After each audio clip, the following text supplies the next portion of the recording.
Well, hello, everybody. This is Rick Benez coming in with you with the real estate statistics for April 2024 here for Fredericksburg, Virginia. This covers the five counties, including King George, Stafford, Spotsylvania, Fredericksburg, uh, Caroline County, Orange County. I think we got them all. And let's go through the numbers. We got some interesting changes going on and I wanted to share them with you. It's definitely the summer season has kicked in, but it's very unusual. Let's get into it. But first, let's talk trivia. All right. I hope you guys are enjoying the trivia questions. So here's the latest trivia question. How much land does China own in Virginia? Now, if you watched my last video, you saw who the big landowners by country were. This one's a little different. This is how much land does China own in Virginia? I think the numbers will surprise you. So the answer is at the end. All right, let's get into it. So April numbers, definitely you see an increase in the spike from March 2024, up 17% in new listings. So summer is upon us, at least the spring selling season is upon us. We have 649. The average 5-year is 886, and that's a 5%. A 0.5% increase over April of last year. New pendings, they're at 608.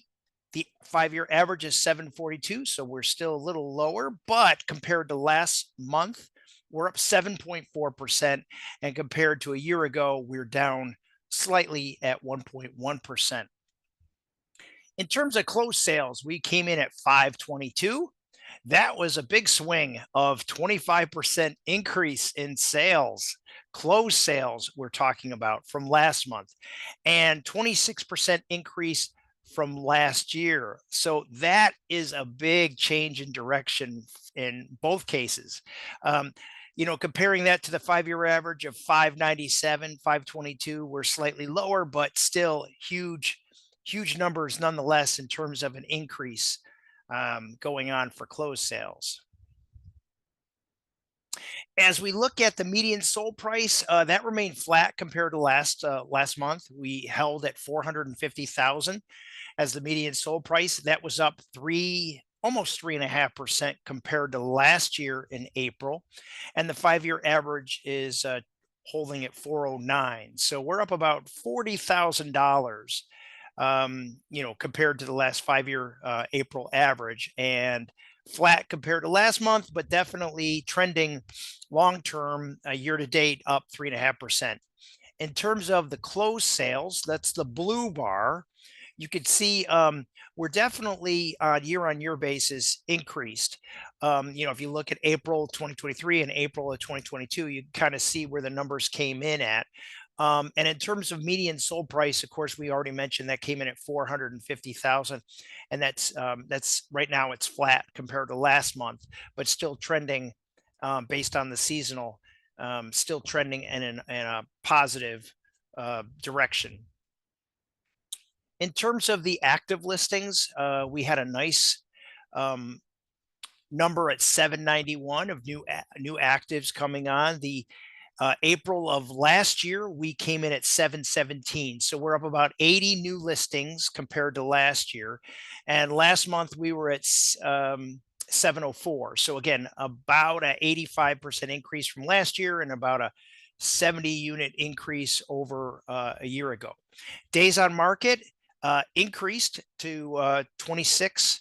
And when I say increase, it's I'm comparing that to the 5-year average of 22 days on market. So it's not that properties are staying on for that long period of time. They're not. 26 days is not long at all. But in terms of March of 2024, we had a days on market of 30. And if you compare it to April of 2023, a year ago, that was at 27. So we're holding tight on the days on market. In terms of the average sold to the original list price, it's still a seller's market. We're at getting sellers are getting 100% of what they're asking for. And the trend right now, the 5-year average trend is trending higher than asking. So that's where you're getting the multiple offers.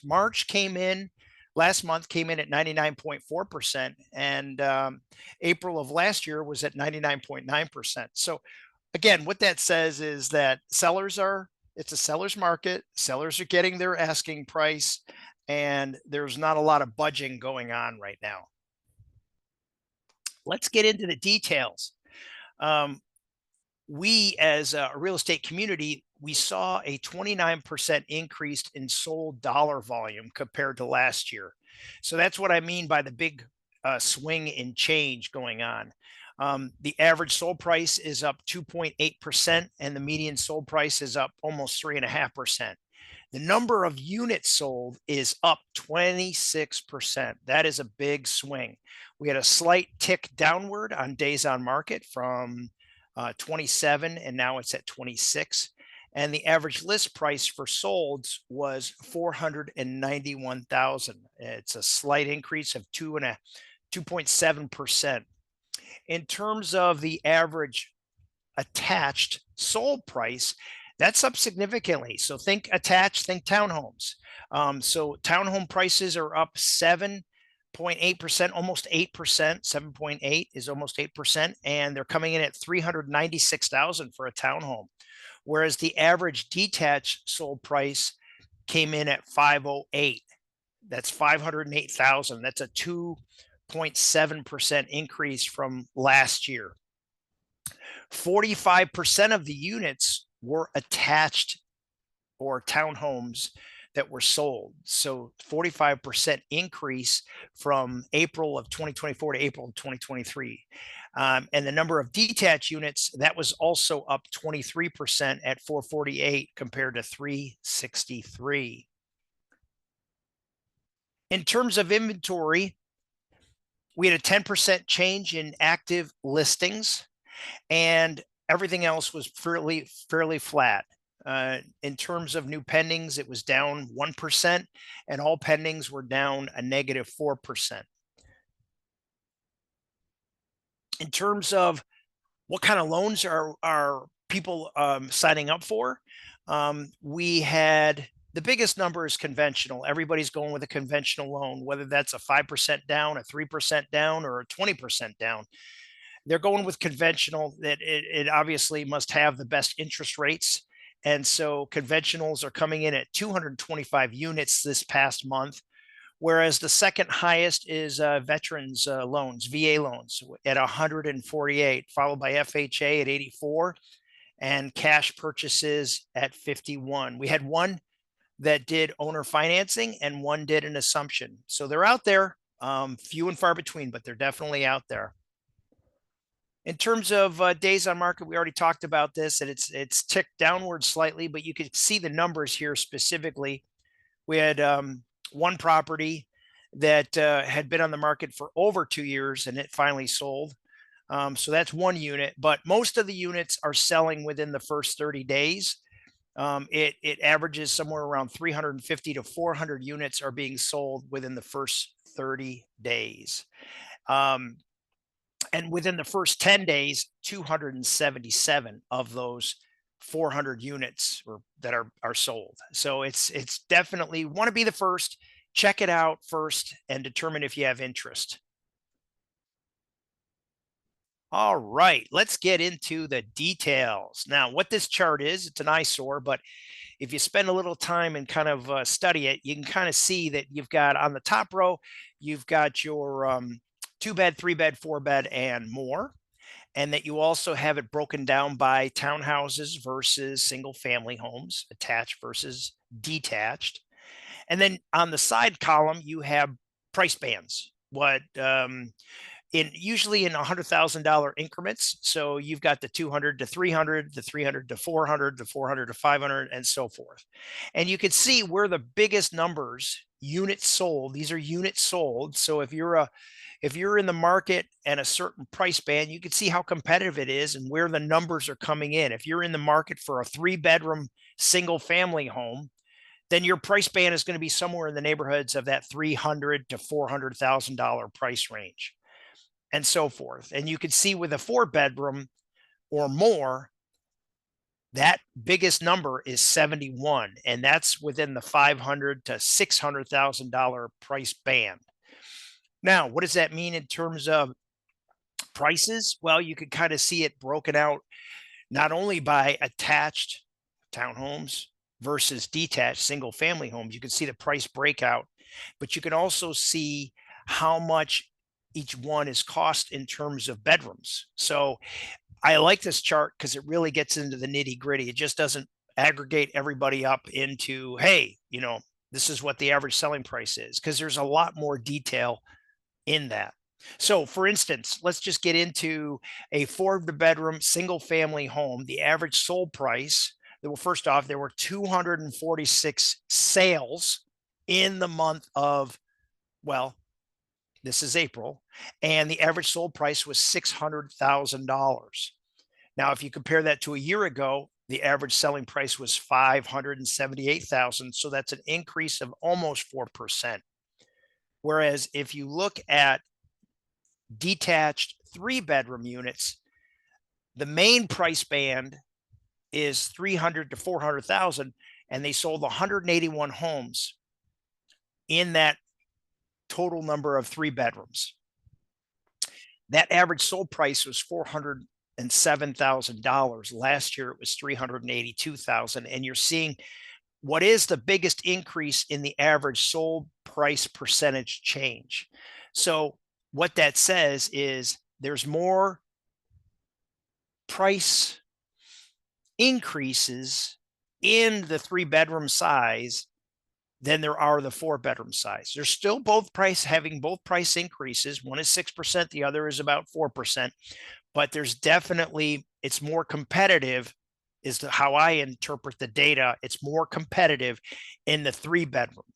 Now, can you do the same thing with attached townhomes? Absolutely. Let's check out the numbers. So look at the four or more bedroom attached townhomes, and the average sold price was 470,000. Look what the price was last year at 367,000. The percentage increase is 28%. So townhomes that are four bedrooms or more have had the biggest spike in average sold price at 28%. Whereas you compare that to a three-bedroom townhouse, they've experienced an increase. And granted, it's nothing to sneeze at, but it's still 6% versus 28%. So there's a huge difference in the number, what an average townhome is going for, four bedrooms versus three bedrooms. Interesting to just look at the data that way. So can our crystal ball forecast what's going on in the future? Somewhat, sure. You can look at these price bands and it will tell a story. And when you compare that to the chart on the right-hand side where it talks about active listings and the detached and the attached, you can kind of see what's coming on the market in terms of price bands, the active listings for April, and what they look like compared to single family homes versus townhomes. And definitely, of course, our biggest nut is single family homes in the Fredericksburg area. There were a total of 698 units that came online in April that were active. I shouldn't say came online. They've been active, a total of 698 compared to townhomes that are 77. Townhomes are definitely more affordable. You're probably having some, a demand spike as it relates to that, but it just gives you some idea of, comparing one specific category versus another and breaking it down based on the number of bedrooms. So I hope that helps a little bit in explaining this chart that can be kind of an eye chart. All right, let's get into the answer. How much land does China own in Virginia? Well, the answer is D. If anybody guessed 13,389 acres, ding, ding, ding, ding, ding, you're a winner. It shocks me when I come up with these trivia questions because I have no idea where they might be going, but when I learn something every time I do this, so it's pretty cool. But anyway, let me explain where this data came from. So it's there's a new law that went into effect. I want to say within the last 3 years. It has to disclose the foreign-owned home purchases, land purchases, any type of real estate purchases. And it was, they're capturing this data, and some of this stuff, this happened before the new rules went into effect. Well, there is a company that is Chinese held land of 13,890 acres, almost. And so they are in Virginia, and they're part of the Smithfield Hog Farming subsidiary of Murphy Brown.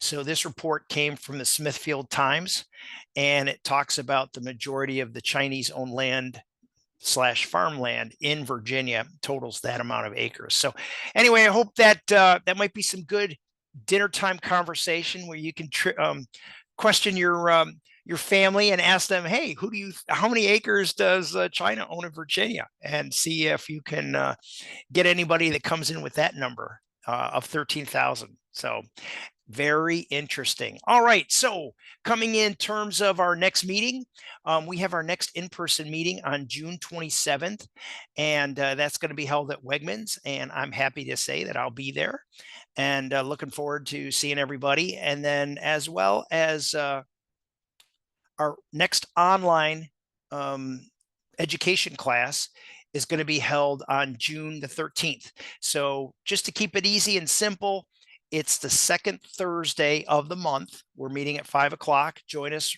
if you can. And then, of course, the fourth Thursday of the month is when we meet in person.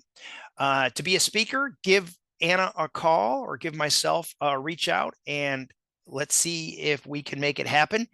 And it's been a great day, and I hope you guys make it a great day yourself. And if you have any questions, please reach out. Thanks, everybody, and talk to you soon.